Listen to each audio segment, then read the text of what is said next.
like to welcome and introduce Dr. Robert Murphy, Executive Director of the Robert J. Havey, MD, Institute for Global Health, and the John Philip Fair Professor of Infectious Diseases here at Northwestern's Feinberg School of Medicine, who answers your COVID questions and addresses the latest COVID news every Tuesday and Thursday here on the Havey Institute for Global Health Facebook page.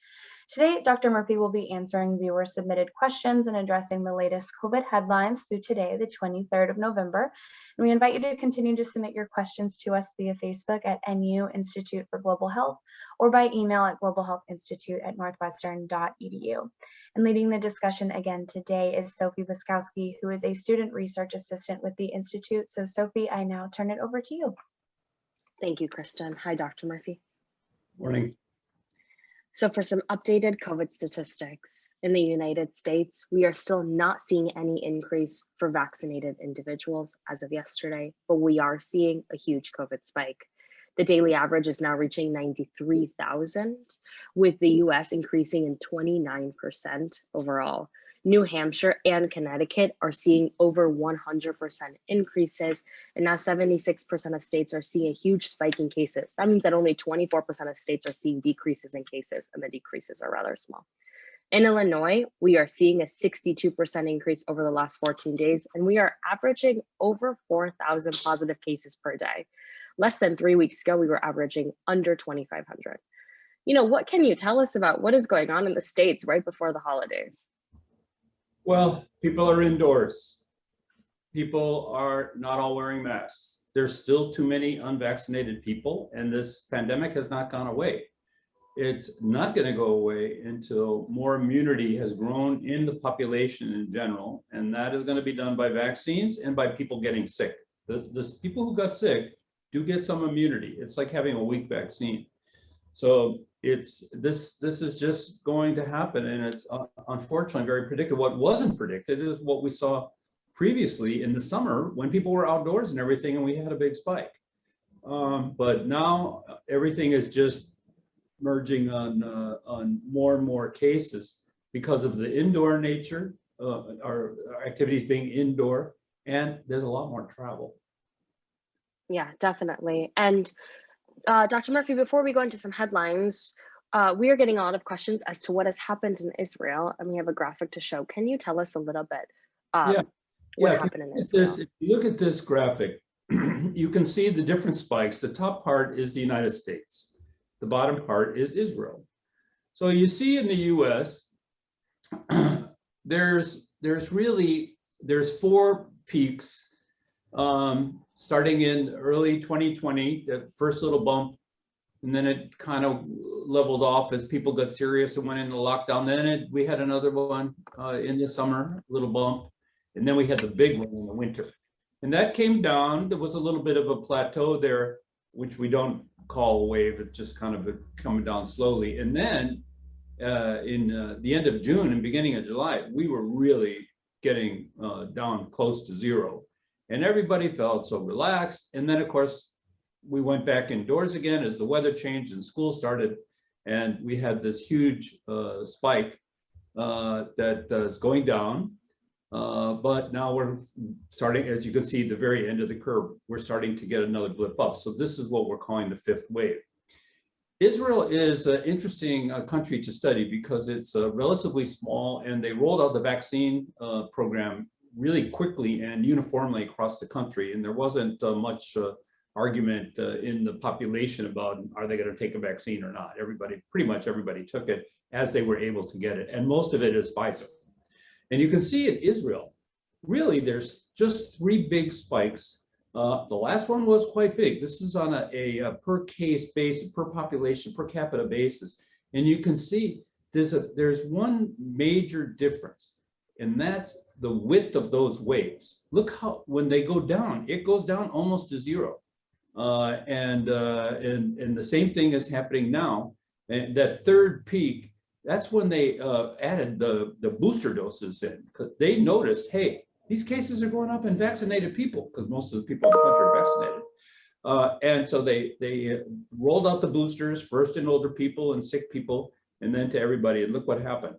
So they're not having a 5th wave now, or a 4th wave, depending how you count their waves. So it's just kind of interesting to see. They're a nice sentinel country to watch on the effect of the vaccines. Yeah, definitely. And it's very interesting to see how the Yeah. spikes, play out. And now for some COVID headlines. COVID-19 is on the rise with Thanksgiving just 2 days away. What can you tell us about what we're going to see with the pandemic and Thanksgiving and the holidays in general? Well, there's going to be a lot of movement. And so we're setting ourselves up for more cases, unfortunately, as everything is already going up. However, can it be done safely? And I have to say it can. So there's plenty of guidelines. We've talked about, how you avoid it. But if you could put up the next graphic, Sophie pulled some nice data from the CDC guidelines for how to celebrate safely during the pandemic. It can be done. It basically divides people into vaccinated and unvaccinated. If you're vaccinated, only interact with other vaccinated individuals if you're in an indoor setting. And let's face it, most of the United States, you're going to be indoors, especially in the north part of the country, northeast, and where all these real heavy spikes are happening. Avoid very crowded and poorly ventilated indoor public spaces, and increase your ventilation, improve your ventilation in your home. Keep some windows open, even if it's cold, even periodically opening them. And okay, you're going to waste a little bit of the heat, but it's going to be protected if you've got a lot of people around. But if you're unvaccinated, you can't take the vaccine or just don't want to take it, you really shouldn't be traveling, and you should not be mixing with the vaccinated people, because unfortunately you're the ones that are driving the pandemic right now. And you should always wear a mask when you're in a public space and when you're indoors. And if you're going to gather with people, you should socially distance and of course still wear a mask. Now, you also should not attend any gathering if you feel ill at all, any kind of respiratory thing, sore throat, anything, runny nose. You just don't know what you could have. COVID can mimic anything, any kind of respiratory infection. And if you do feel sick, another thing you can always do on top of everything we just said is take a test. There's home tests available. You can go into a clinic. Some of them are doing it for free. Some you have to pay. But the home tests are pretty good, particularly if you have a symptom. And then you can take it from there. And as we're going to talk about in one of the questions that's coming up, you've got some options for treatment. Okay, you can take that down. Our following very important headline is the success of the COVID antiviral pill hinges on access to speedy, accurate tests. What are we going to see with this new pill that's going to come out? Yeah, so the studies that Pfizer and Merck did were predominantly in unvaccinated people who were symptomatic within approximately 1 week of getting sick. They got the pills, and there's like a whole lot of pills. It's only over 5 days. The Pfizer is 30 pills and the Merck is 40 pills. It's given twice a day for just 5 days. So you're going to get a big bottle of pills and you're going to take them. So the people that took the pills in a randomized study showed that it was safe and quite effective in keeping people from getting really sick, and it kept people out of the hospital significantly. The Pfizer one in particular was very effective, but I mean, they're both effective. So that's going to be available soon. The United States government has ordered billions of dollars of these pills, so they're not going to cost you anything. And they just put in another order for the Pfizer pills now. They had already put one in for the Merck ones. How this is going to be distributed, we don't know, but the approval is going to be very soon. Incredible. It's going to be awesome for this country. Be a game changer. Yeah. Now for some COVID questions. This family would like to get together for Thanksgiving. They have a daughter who is 8 months pregnant and considered high risk because she has unichronate uterus and had a preeclampsia before and post-eclampsia after her last pregnancy. She has been vaccinated, including her Pfizer booster. Their son was vaccinated with J&J in May, but had COVID in October. He tested negative a few weeks ago, and he has since been going out with friends. Is there any chance that their son is carrying and could pass on anything to their daughter who's coming on Thursday? And should he get a PCR test before attending?